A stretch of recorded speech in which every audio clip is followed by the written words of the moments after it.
It's Get Foxy Show. Once again, here today with us is the wonderful Joy Dushey. Joy, thank you so much for taking the time to speak with us today. It's truly a pleasure. I'm so happy to be here.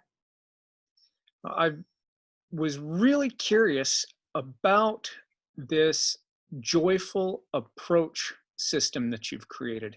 What exactly is the joyful approach, and how in the world did you go about developing it?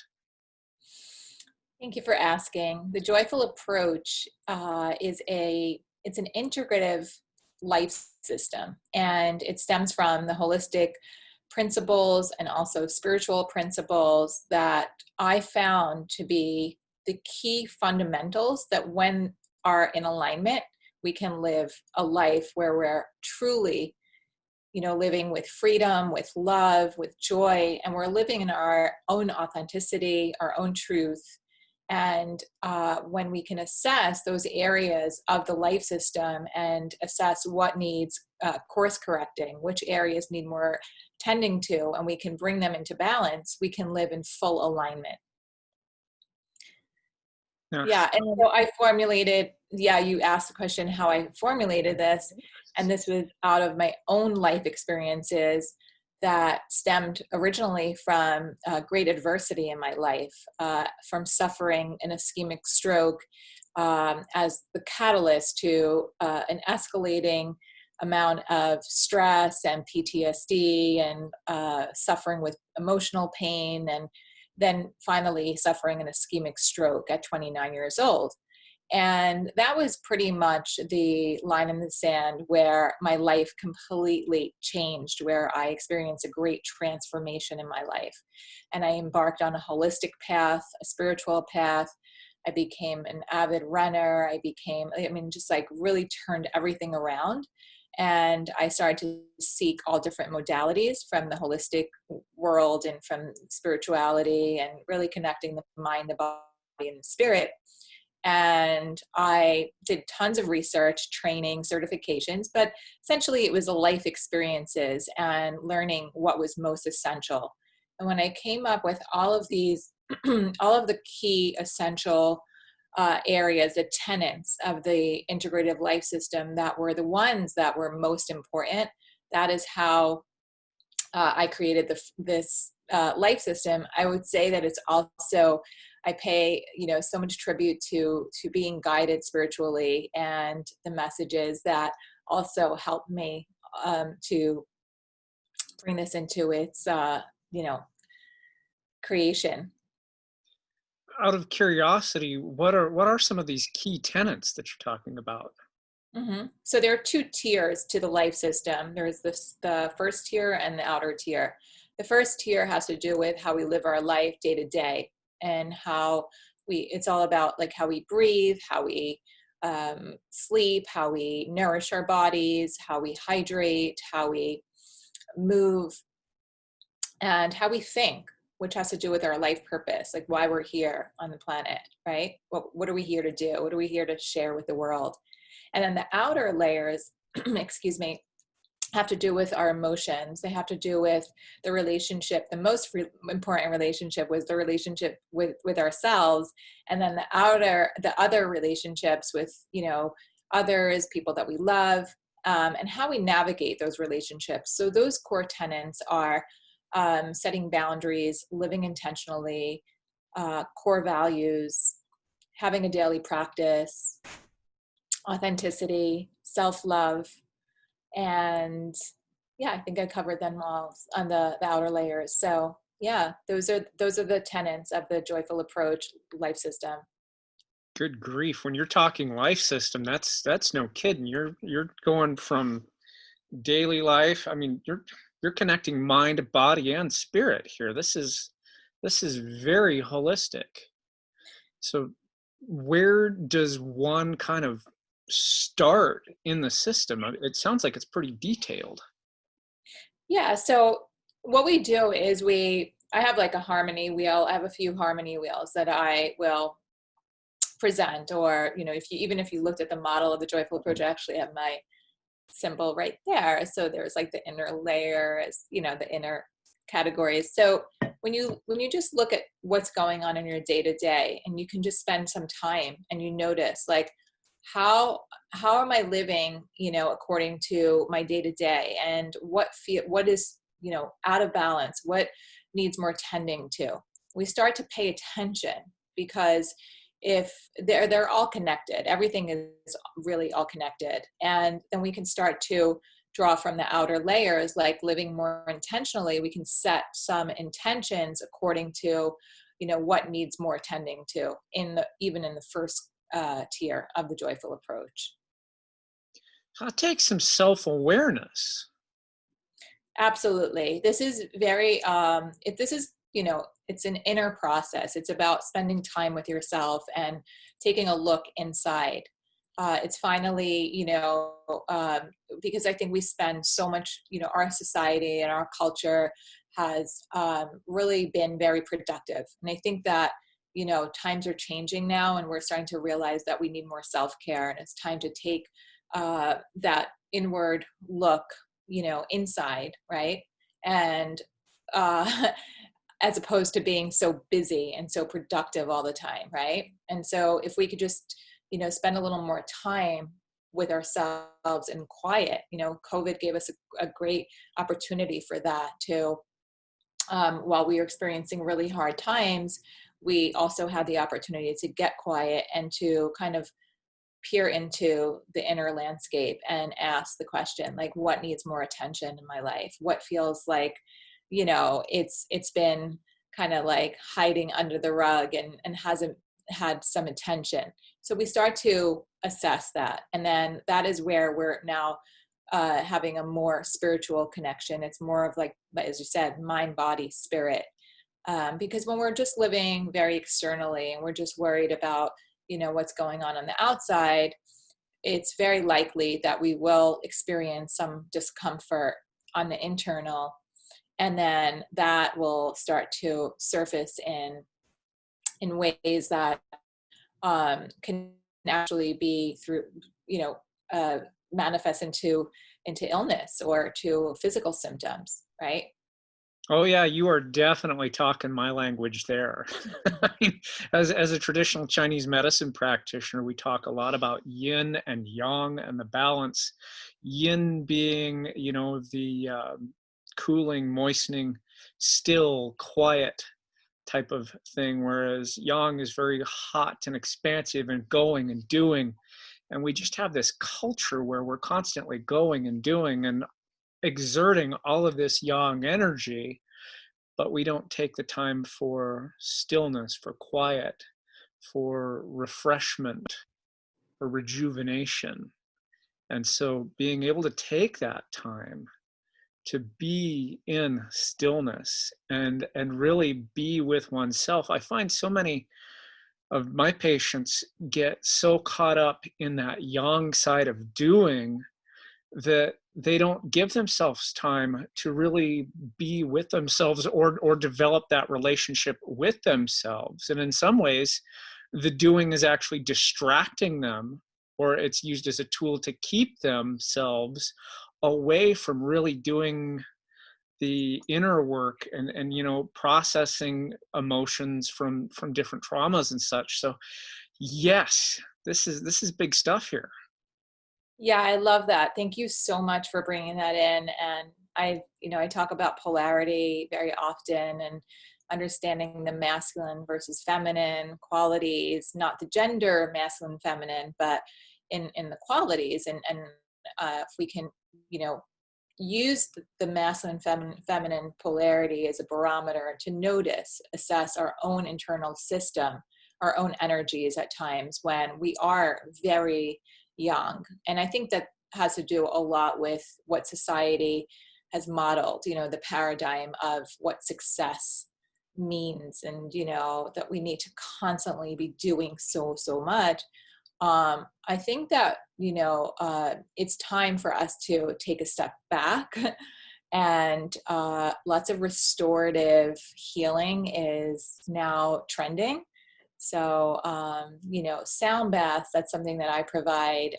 People are yearning this. They're like thirsty for that kind of healing. And the more that, people like you and I share that how important, how crucial, how essential this is, it gives people almost like a permission slip to say, okay, that's cool, great, because that's really what I need, and so I think it's really important to get that message out there. For my listeners that aren't quite sure what a sound bath is, what exactly is a sound bath? Yeah, thank you for asking. That's a great question. So a sound bath essentially is like a sound symphony where I use different instruments like a gong. I use singing bowls. Both I have like the Tibetan bowls. I have crystal bowls. There are lots of different ones that you can enjoy. What they do, all these different sound instruments, they literally change like the frequency in your system when you just lie down, almost like in Shavasana, which is like just the corpse pose at the end of a yoga class. You're just lying down. I give out nice eye pillows, and you're just going to breathe and let go and surrender. And these new harmonies, these new frequencies start to vibrate in a different frequency that can actually shift your own energy. And many sound healers are actually healing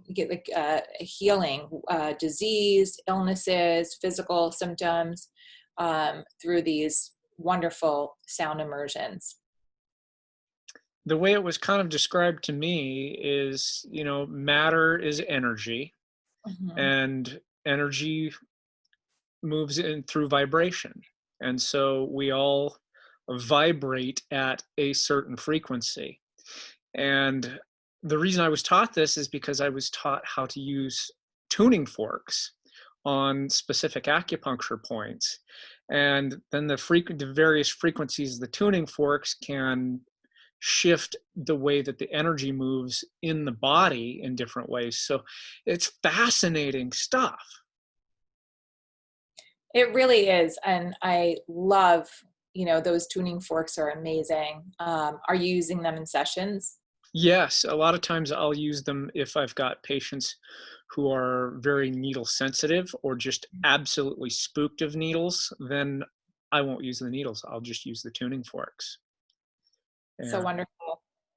yeah, it's really, and the shifts that they see a lot of times are subtle but powerful. It's fascinating stuff. Yeah, and it really moves our emotions as well.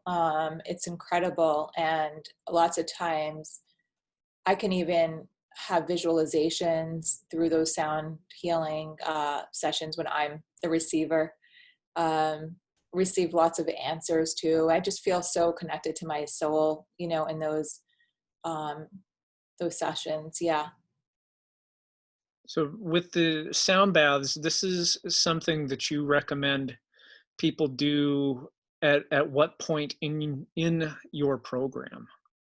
Oh, okay. So my expertise and specialty is really breath work. So breath work is the type of breath work. I call it the alchemical breath work because it's so transformative.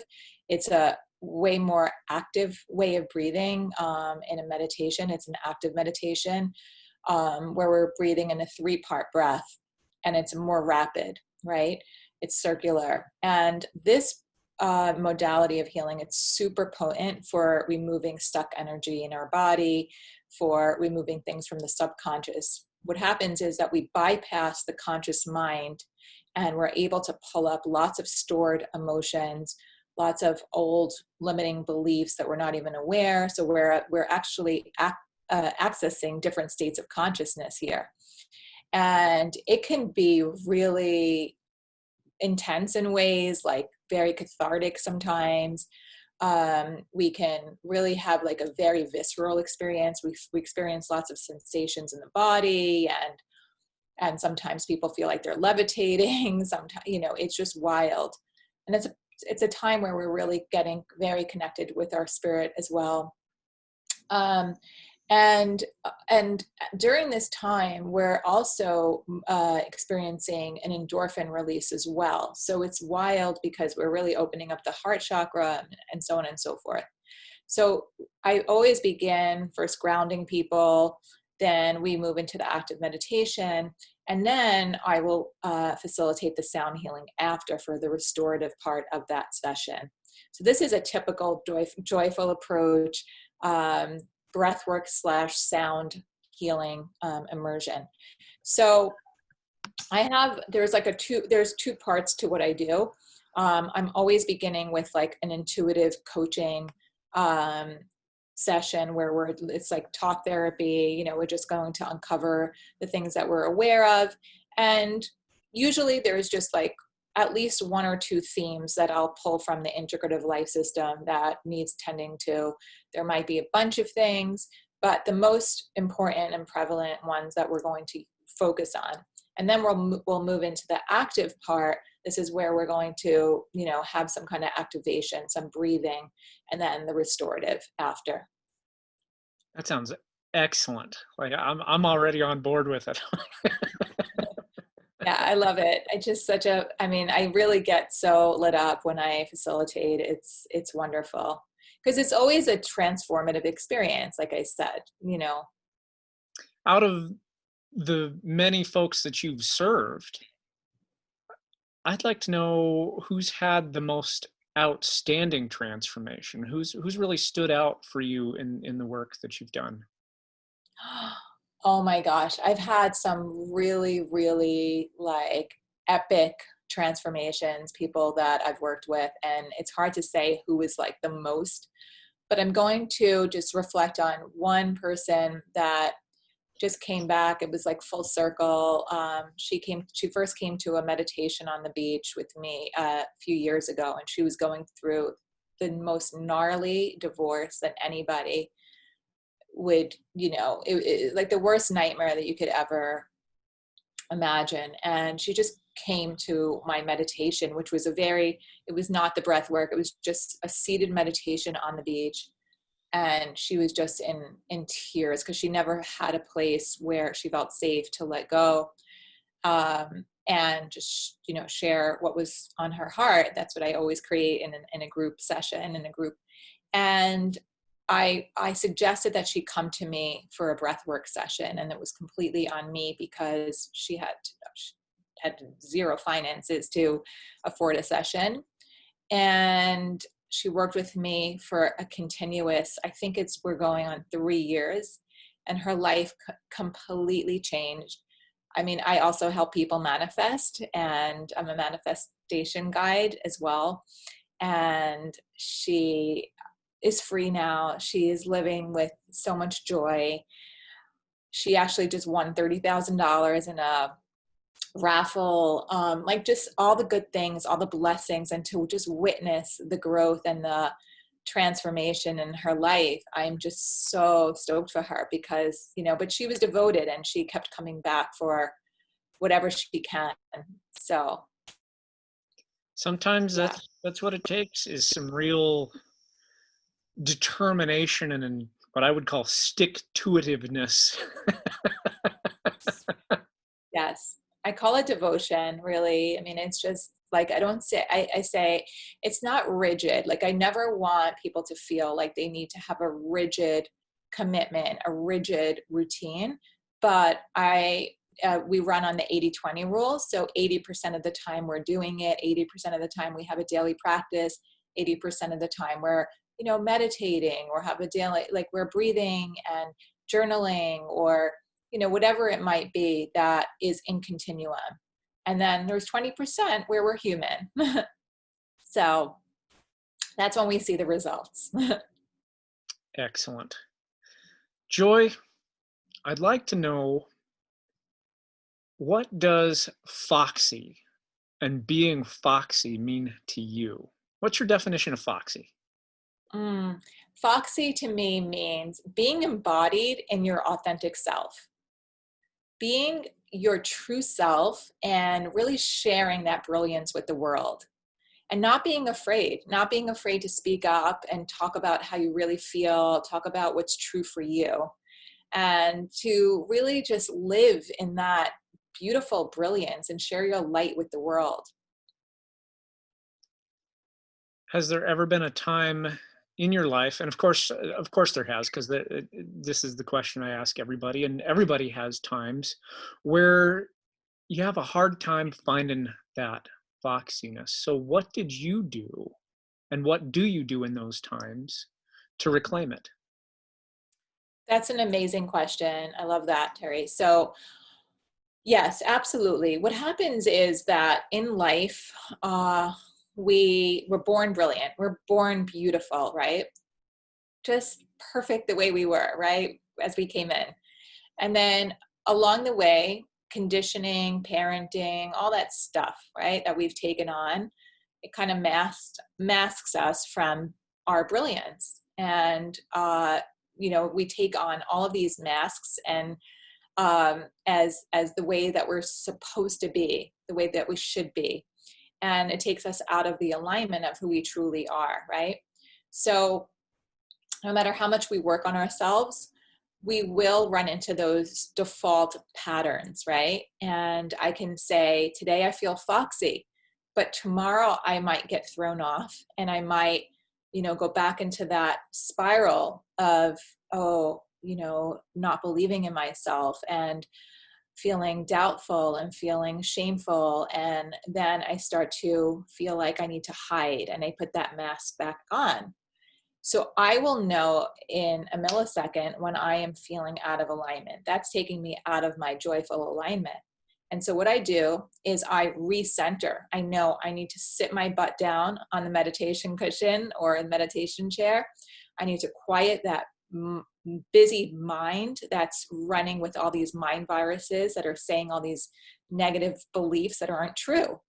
And I'm going to quiet the mind. I'm going to quiet the central nervous system, quiet that busy brain that's running with all that noise. And I'm just going to breathe right back into myself. I'll also ground. I'm a big lover of nature. So I'm going to ground into the earth. I'm going to allow all of that negativity to just seep into the ground, work with Mama Earth, and just breathe in all that new vitality again. That's what I do. Who in your world would you say embodies foxiness? Who in my world? Oh my gosh. I have a tribe of like-minded, awesome, foxy women that I just, when I'm around them, I feel so lit up and I feel so foxy because foxy women need foxy women to boost each other up and to rise the vibration. Yeah. I agree with that 100%. I know when my wife goes out with her girlfriends, when she comes back, she is just so lit up, and it's true. It is Yes. absolutely true. Well, Love that. how can people get more information about the joyful approach and become part of your tribe? Thank you.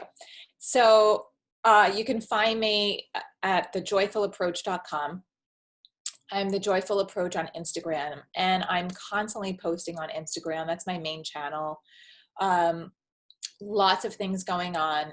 So I have a membership, and this is really new launch. It's something that I just launched so that more people can have access to me and to being a part of the tribe. It's a wonderful deal. You get a monthly access, and what you get every week you get a bundle of gifts from the Joyful Approach, and they're like downloadable worksheets, you get the video tutorials, you get an activation every week, whether it's a breath work or a meditation or, something that is going to help you. So it's combining the cognitive stuff and also the meditation and the activations as well. And then we have a monthly call where we come on together. We have the closed Facebook group. So now we're engaged in community. So that's the membership. I have Zoom available workshops all the time and lots of different offerings. You can find them all on thejoyfulapproach.com and on my Instagram. There you have it, listeners. Check out thejoyfulapproach.com. Joy, our time's almost up. I can't believe it. It's always so fun when I get to talk to amazing people like you. What's the one piece of advice that you would leave for my listeners about how to stay foxy? Mhm. Realize how important you are, and realize that it's time for you to really shine your own light in the world. And so it's take the time, carve out some time, look at your calendar, and create some more white space, more blank space for selfie time, to be with yourself, to just enjoy yourself, take time for self-care, love yourself. And there we go. Joy, thank you so much for taking the time today. I so appreciate the work that you're doing in helping uplift people and up their vibration so that we can have a healthier, happier planet. Thank you so much. Thank you so much. This was so much fun. I love what you're doing too. I love your energy, and it was really a delight to be here today.